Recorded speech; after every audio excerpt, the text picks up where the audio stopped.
PhD student from University of Wisconsin-Madison, and I work with Professor Shivaram Venkataraman. Today I'll be presenting our work, EVA, which is a cluster scheduler designed to host batch jobs cost efficiently in the cloud. So the problem setting we're considering in this project is that within an enterprise, there are multiple data engineers or teams which have different batch processing workloads, such as training machine learning models. To host these batch jobs, the enterprise uses a shared cluster, and the data engineers could execute their batch jobs by specifying their resource demand for different type of resources and submit these to the cluster scheduler, which in turn determines how to map resources to the batch jobs. Now, now owning an in-house cluster is often expensive, especially for small or medium-sized business. And so for them, a more cost-efficient way would be to use public cloud platforms, where the enterprise can rent a pool of instances from the cloud. We call this a cloud-based cluster. Now, for a cloud-based cluster, the resources or the instances could be provisioned or deprovisioned on demand. So this implies that the size and the composition of the cluster could be dynamically adjusted over time as batch job enters or completes in the cluster. In addition, a cloud-based cluster could accommodate the diverse resource demand of batch jobs by taking advantage of the wide variety of instance types available in public clouds. Public clouds often feature multiple instance families, such as compute-optimized CPU instances and accelerator-optimized GPU instances. Within an instance family, there are also instances of different sizes that could be provisioned. Different instance types are associated with different costs, and under this pay-as-you-go billing model of public cloud, the enterprise is charged based on the number, type, and the duration of instances provisioned in the cloud-based cluster. So this brings us to the problem we want to address in this project, which is how do we host these batch jobs cost efficiently in a cloud-based cluster? To see how this could be a challenging problem, let's consider a toy example. In our example, we have three available instance types in the cloud. Instance type 1, a large GPU-only instance type. Instance type 2, a smaller GPU instance type. And instance type 3, a CPU-only instance type. We have three jobs we want to accommodate in our cloud-based cluster, and a naive way of hosting these jobs, which is also a common way of using cloud computing, is to host each job on a separate instance. And to minimize costs, we would be hosting each job using the cheapest instance type that could accommodate the job's resource demand. So for example, if we take a look at this GNN training job, even though it could be hosted by either instance type 1 or instance type 2, we'd be using instance type 2 given its lower cost. And based on the same rationale, we can come up with a cluster configuration of three instances, one of each instance type for each of the jobs. And this gives us a total cost of $16 per hour. I refer to this as the no packing scheduling. But if we take a closer look at the cluster configuration, we'll see that on the large instance, there are idle resources that could otherwise be allocated to host other two jobs. And so with this job packing, we can come up with a cluster configuration of a single instance hosting all the three jobs together, and we end up with a lower total cost of $12 per hour. Again, we want to emphasize that while these bad jobs come from different data engineers, they're all under the same enterprise. So job hacking does not introduce security concern in our use case. What we can see here is that determining the optimal cluster configuration is challenging since now we're not only determining how a job should be mapped to instances, but also how many instances and what the type of the instances we want to make up our cluster. In other words, job scheduling and instance selection are really interdependent, and the scheduling algorithm should jointly optimize against these two aspects to minimize the total cost, and we somehow need a quantitative metric to help us achieve this. While job packing reduces the total provisioning cost, jobs co-located on the same instance inevitably share some resources such as less level cache or memory bandwidth, which the cloud user have little control over. This leads to interference between co-located jobs, which results in performance degradation. In this figure here, we show the normalized throughput of workload 1, which are the rows, when they are co-located with workload 2, which are the columns. We can see that the performance degradation could be as large as 33%, and there really is a large variation in terms of co-location interference among different pair or combination of jobs. So naively co-locating jobs on the same instance could lead to severe decrease in throughput, making jobs run for longer, and making instances provision for longer, increasing the total provisioning cost. So the cluster scheduler needs to be interference aware when considering job packing. Now to address these challenges, we introduce our system EVA.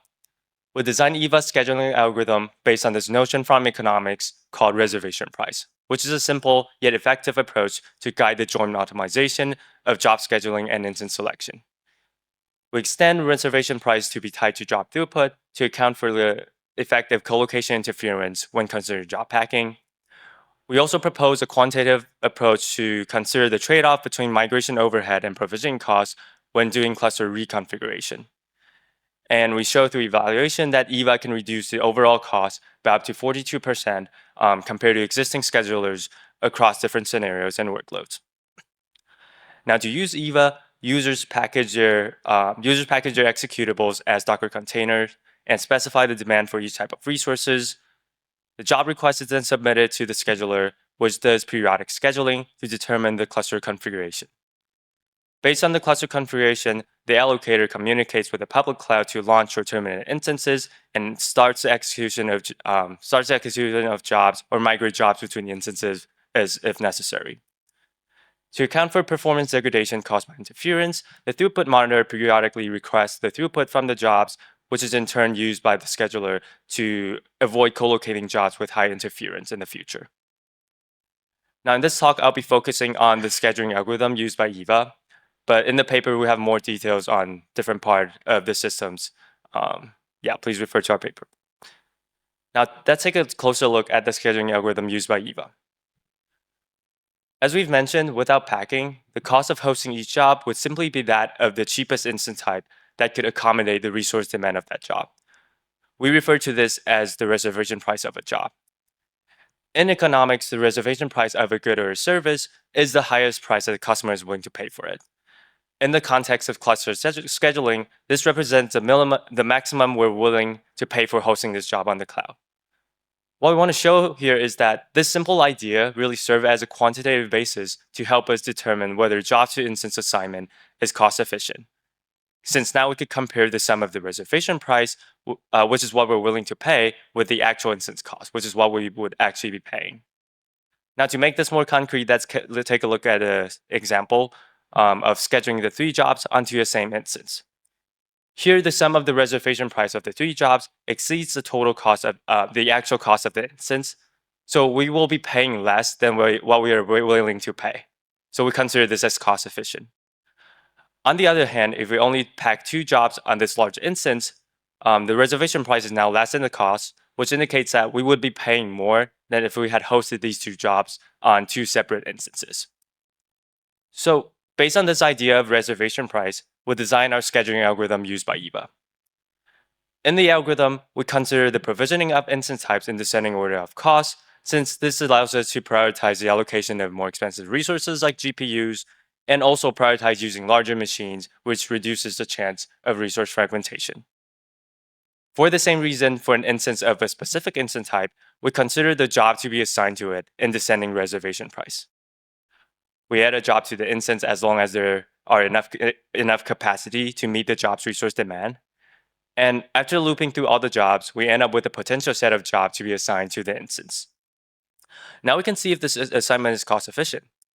If the reservation price is greater or equal to the actual cost of the instance, we accept this assignment and add it to our cluster configuration.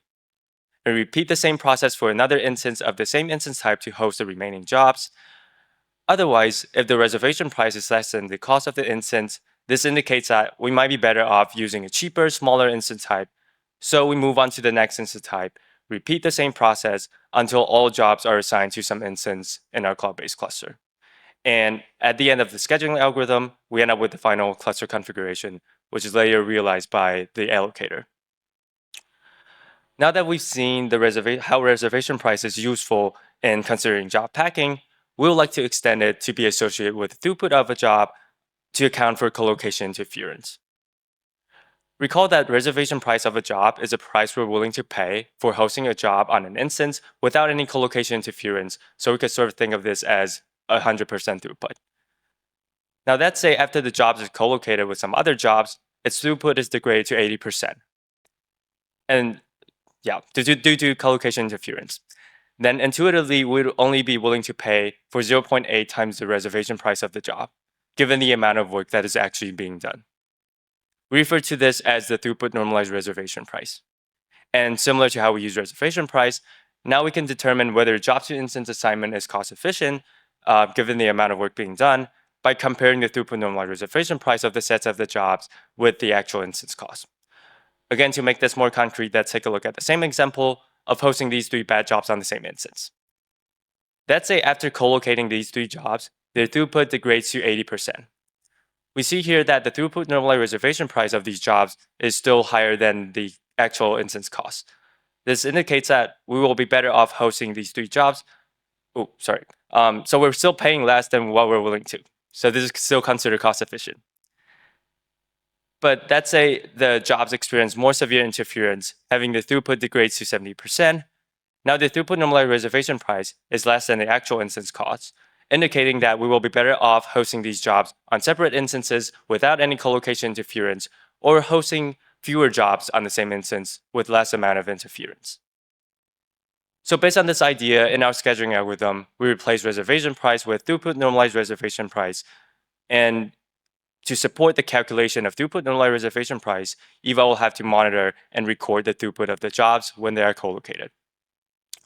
In the paper, we also discuss in more detail how throughput normalized reservation price could be generalized to account for multitask jobs like data parallel machine learning training, where the performance of each task or worker is interdependent. And also to account for the existence of heterogeneous resources in the public cloud, where there could be performance difference between different versions of the same type of resources, like V100 GPUs versus A100 GPUs. Now that we've discussed EVA, let's see how it compares to the large amount of existing work in cluster scheduling. There have been a lot of work on fixed size cluster scheduling, both for traditional batch processing work, big data processing workload, and more recently for machine learning jobs. But these schedulers do not consider on-demand provisioning of resources, and so they cannot be used to optimize against total provisioning costs. For cloud schedulers, the majority of them does not consider job packing, which, as we have seen in our example, could lead to suboptimal provisioning costs. While those that do consider job packing, like Stratus, which is one of the most relevant work to ours, does not consider colocation interference.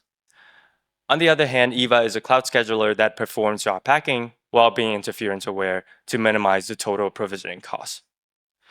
In our evaluation, we use some of these prior works as our baselines, and we show that EVA is able to achieve noticeable cost reduction compared to them. We evaluate EVA on AWS EC2 using 21 available instance types across 3 instance families. As for larger scale experiments, we run simulated experiments using a high fidelity simulator that we built. The workload that we use in our evaluation consists of batch jobs from a wide range of applications, and we use job traces generated by previous work gavel along with a real-world production trace from Alibaba. Here I'll be presenting the end-to-end result for one of our physical experiments and an ablation study on how effective EVA could handle interference, but we have more comprehensive results and more baselines in our paper. So first, we want to see how EVA is able to dynamically adjust a cloud-based cluster as the resource demand of batch jobs changes over time. This figure here shows the cluster configuration over time when running the physical experiment on AWS EC2. On the y-axis, we can see the number of instances in the cluster, and within the figure, the different colors here represent instances of different instance types, with darker color represent larger instance types within an instance family. The vertical line here corresponds to job being submitted or completing in the cluster, and we can see that as jobs enter or complete in the system, EVA actively adjusts the size and the composition of the cluster to accommodate fluctuating resource demand of batch jobs. Now let's compare EVA with existing work. We can see that EVA is able to reduce the total cost by up to 16%. And this is a result of resources being better provisioned and allocated using this reservation price-based scheduling algorithm, as shown by the lower resource fragmentation across all 3 types of resources. We also evaluate EVA under different degree of colocation interference. Here on the y-axis, we have the normalized job throughput under colocation interference, where lower colocation throughput corresponds to higher degree of colocation interference. We can see that as we increase the interference or decrease the colocation throughput, Stratus, which is a packing scheduler that does not consider colocation interference, experiences a large 40% increase in job completion time, which translates to longer machine uptime, increasing the total cost. On the other hand, by considering colocation interference in our scheduling algorithm, EVA has a mild 15% increase in job completion time in exchange for a large 42% reduction in total cost. So in summary, the additional flexibility in cloud introduces both opportunity and challenges in scheduling, batch processing workloads, and to address these challenges, we present EVA, which is a cloud-based cluster scheduler that uses this notion of reservation price to schedule batch jobs cost efficiently. EVA is open source on GitHub, and thank you for listening. I'm willing to take any questions.